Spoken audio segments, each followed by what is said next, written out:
All right.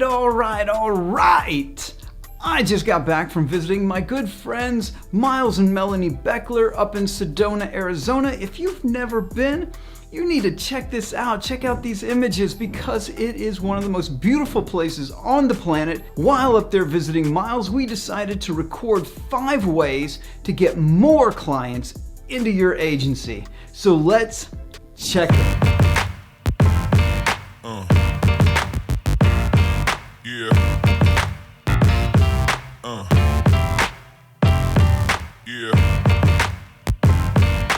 Tim, thanks for being here. Man, it's always amazing to be here. Great to have you on. So I've had Tim on for many videos. Tim is one of the foremost experts in the world of building, growing, and specifically scaling digital agencies. He speaks on stages around the world, and grateful to have you here. If you haven't seen our other videos, they'll be in the comments below. They'll be all over. They'll be in the end screen. Watch all of this if you're building a digital agency because really, it's one of the fastest ways to generate cash flow online for someone who has some skills. Would you agree with that? Yes. And it's a long-term business model. This is something you can get started quick, but ultimately you can build a multi-million-dollar business that has systems, and you can literally build a business and not just a hustle. Right. So Tim, we're going to get into the 5 ways that you can grow it, and we're going to banter about them a little bit to help you with it.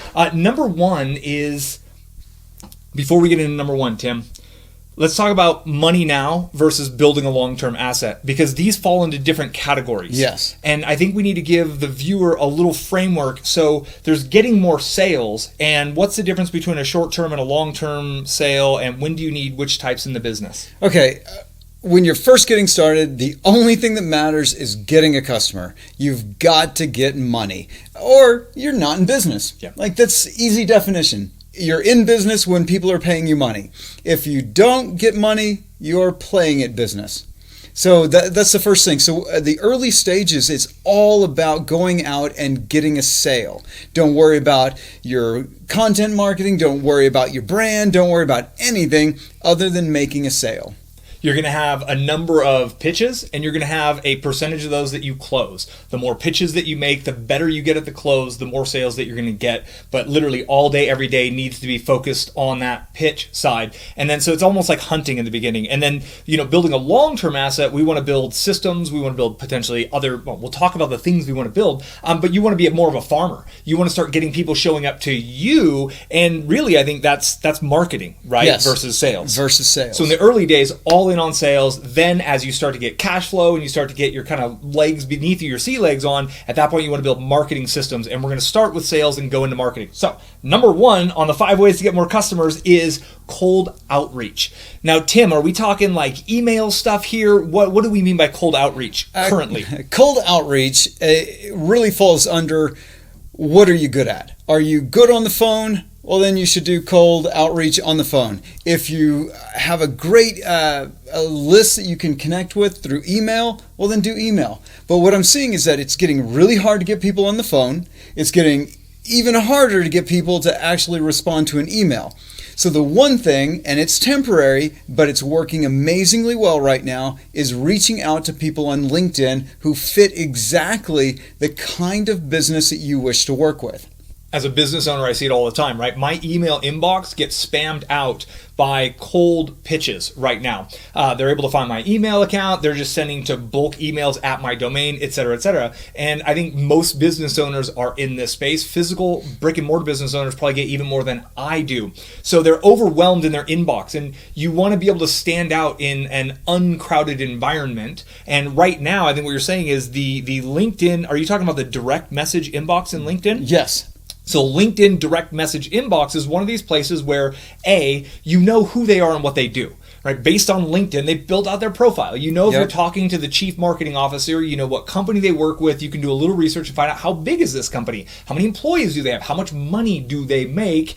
Then you could do a bit of research so you can come at that pitch with some kind of information. But you're able to get a lot of detailed information so your audience is hyper targeted. Again, how many times are you pitching the right kind of people who have the potential of saying yes, and then what's your close ratio? And you're not in a crowded place.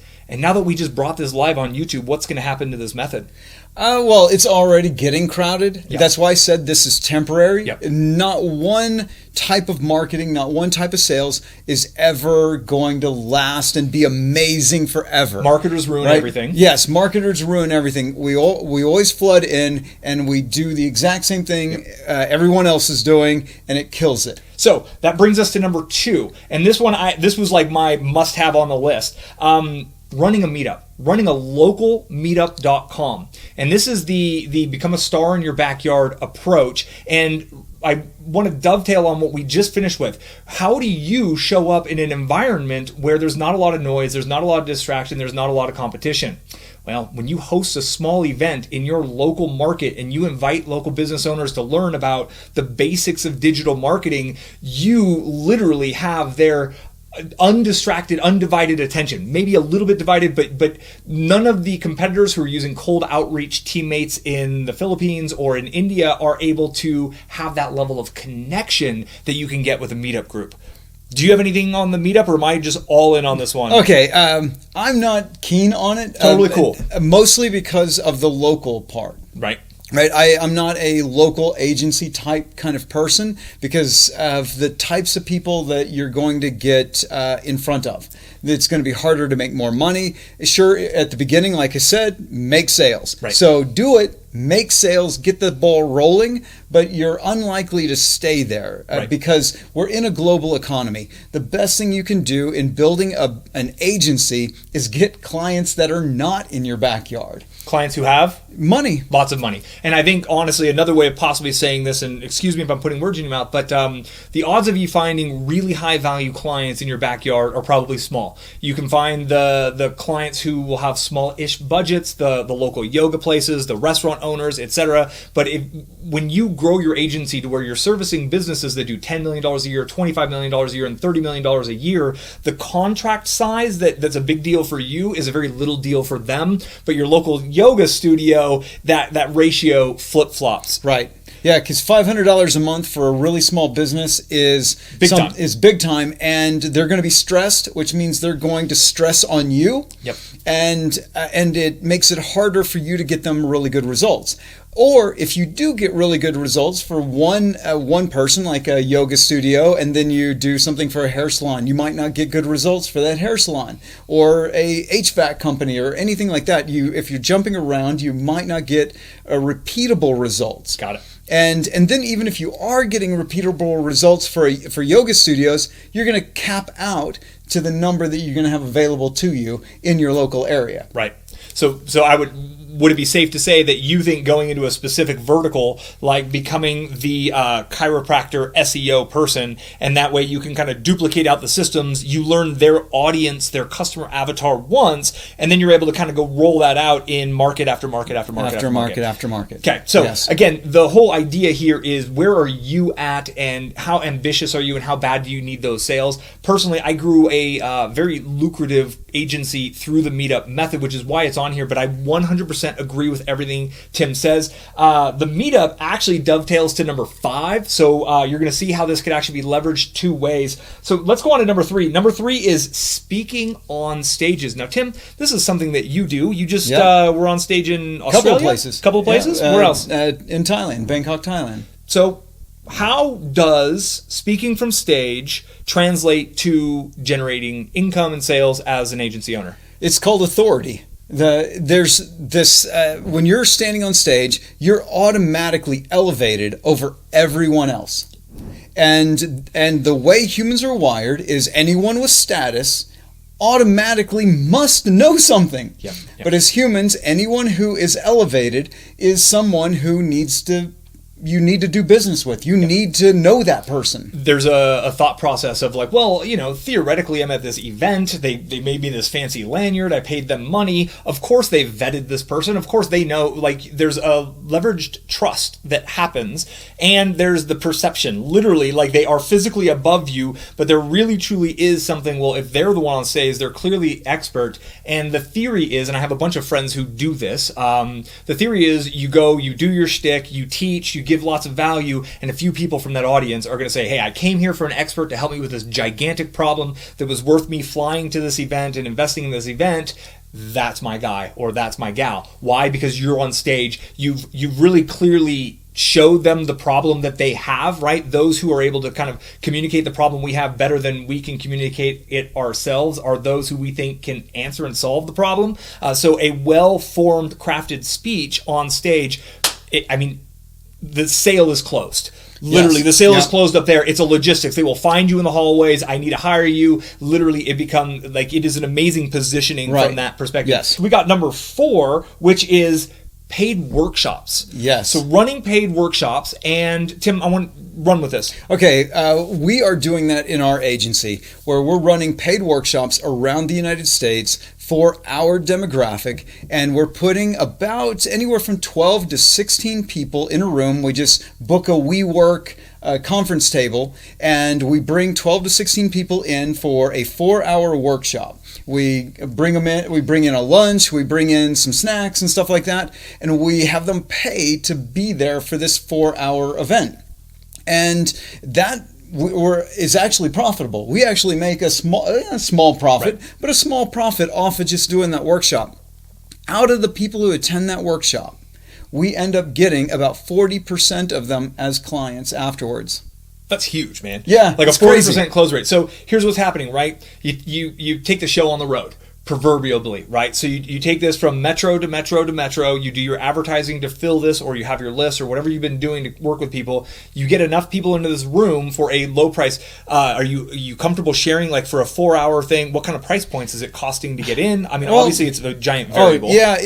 So the one thing we're learning is don't go cheap.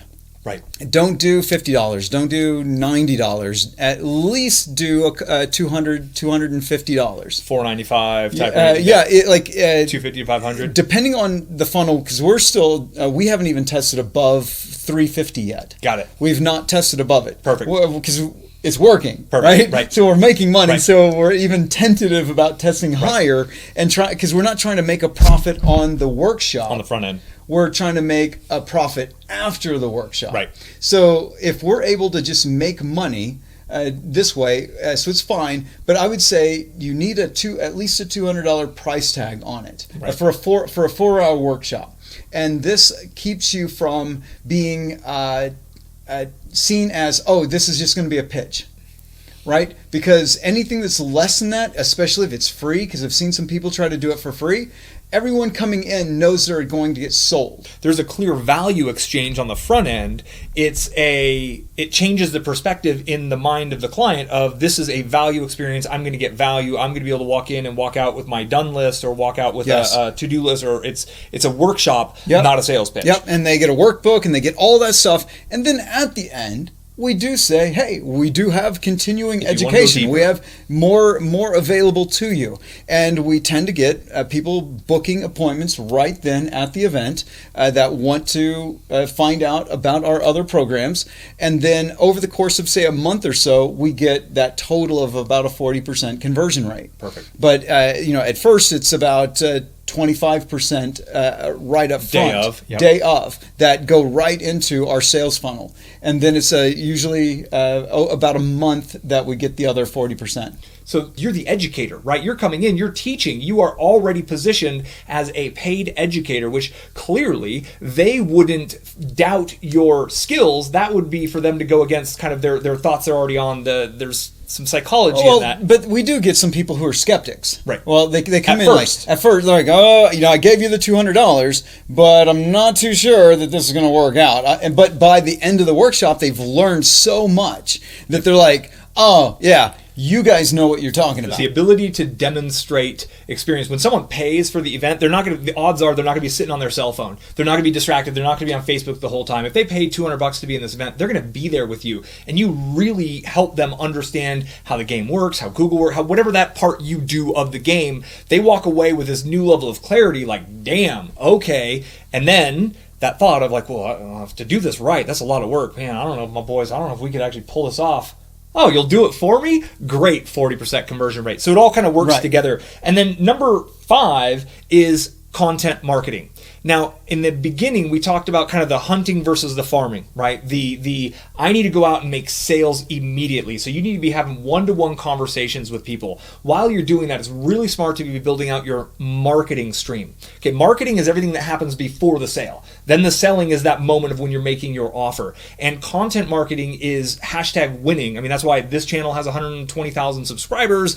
Tim's got a channel. What's your channel? It's 2150. But here's the thing. It's a long process, right? It took me 3 years to really gain momentum in this. Tim, you've been publishing videos left and right. Like, what are your thoughts on content marketing as a content marketer? Is it the quick and easy win? No, but the wins that you do get are powerful wins because you've already demonstrated your knowledge. You've already demonstrated that you're trustworthy. They've built a relationship with you. You know, one-sided, but they've built a relationship with you. And then you start getting people saying, please work with me. They sell themselves first through the relationship. And right, so we both leverage video. So we've spent hours and hours and hours of putting out video content, and viewers are able to watch video after video after video, furthering the relationship, getting to know us, seeing that we're not just pitching left and right, we're actually teaching, right? And that moves the relationship forward, but it takes time. It takes time to put out those videos. It takes time for the algorithm work. Now, here's one of the cool parts. I mentioned that several of these dovetail into number 5.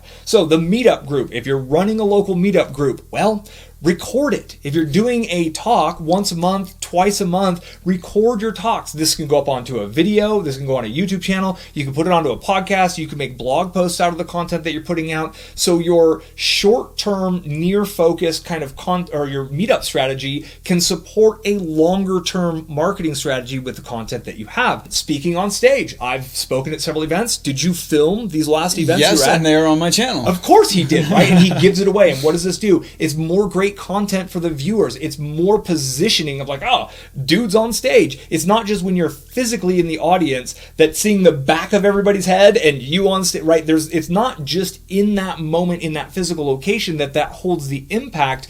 It translates on video as well. So you can turn that into video content, that into podcast content, and then the paid workshops. So you're doing paid workshops. You can record these paid workshops, and that can become an entire digital business model. You can build out a self-service education portal. So your video viewers who are really interested in more, they could actually get the digital version of that event without going to the event. Maybe they're in a small town. Maybe you're just not going to their town. They could buy it for $49 or $99 online, go through it themselves. What happens? Again, you're positioned as the expert. They're like, wow, this person really knows what they're doing. You've demonstrated your expertise in advance, and their likelihood of becoming a long-term client goes up drastically from there. And that's really, I think, how you can mix 2, 3, 4, and 5 together for a great marketing strategy that almost makes selling irrelevant, right? You still want to have the discovery call. You still want to go through that process, but they're going to come credit card in hand ready. And if you're just getting started, the absolute fastest, quickest way is to go forge relationships and make offers. Let people know, make sure they know you can help them, connect with them where there's less noise, which is in the direct message box. LinkedIn, I would say Facebook, I would even say Instagram. There's a lot of ability to connect with some important people because they're not spammed out there like we are in the inbox. And I don't even answer my phone. My phone's off all day, every day. Like, don't call, right? That just ain't the way. Did we miss anything? Any final thoughts, Mr. Tim Conley? Well, on the content side, yep, I wouldn't mind sharing. Oh, I didn't even let you in on that. I was just on a rampage I'm there. just doing it, right? So what we do with the content, we do film every single one of our workshops. We hire locally. We find a videographer local, brings in their own equipment, brings in lights, bring microphones, bring in a good camera, sometimes multiple cameras, and then we have that person film the workshop. They are also tasked with filming some B-roll. So B-roll is, right now you're watching A-roll. You're watching this thing. And then I'm going to turn over this other camera. And this camera over here is like running B-roll. So they get interspersed. And those things make the video more compelling when somebody's watching it instead of just being, talking heads. Miles' boring videos, right? Just brain dump. And then we have testimonials recorded. Right after the event, we have anyone who wants to give a testimonial about what they just learned. Yeah. And we have the questions asked in such a way that they tell us, like, oh, I got this from not the event, but from the company. right? Smart. Joe, my partner, business partner, Joe, gave me this great information, or Joe gave me something that is transforming my business. And we ask certain questions so that we get those kinds of answers, and so that we can use them for more than just marketing our next workshop. We can use them to market everything.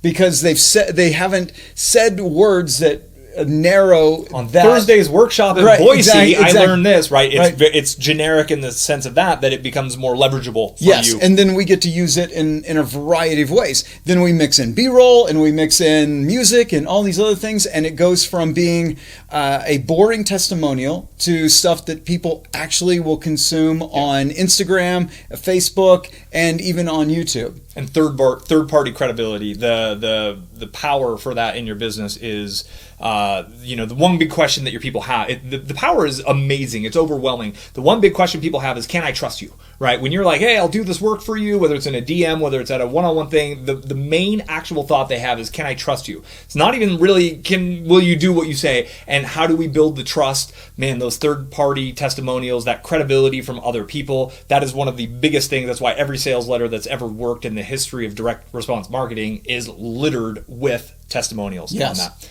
I think that's brilliant. And this is really the idea of get sales now, but build marketing systems so you can attract more, better, higher ticket, higher value clients in the future. This is how you can grow a flourishing agency business. I still think that selling services, 100% undoubtedly the fast track to making money. And boy, you can build a really great business that can be run by others in this model. Tim Conley, thanks for being on, Tim. Thank you for having me. I hope you enjoyed that. I hope you really enjoyed getting not just my perspective on how to grow an agency, but also that of my good friend Miles Beckler and the success he had when he kicked off his career in doing agency work, doing services for small businesses. He came at this with a different perspective than mine, but we both have a very similar way of looking at the world about how to work really hard and turn that hard work into long-lasting and happy clients. So happily hit that like button, subscribe, share, do all the socials. Oh, and check out Miles's channel. Links are down in the description below. And before you do that, you might want to go check out this video, or maybe this one here, and definitely subscribe.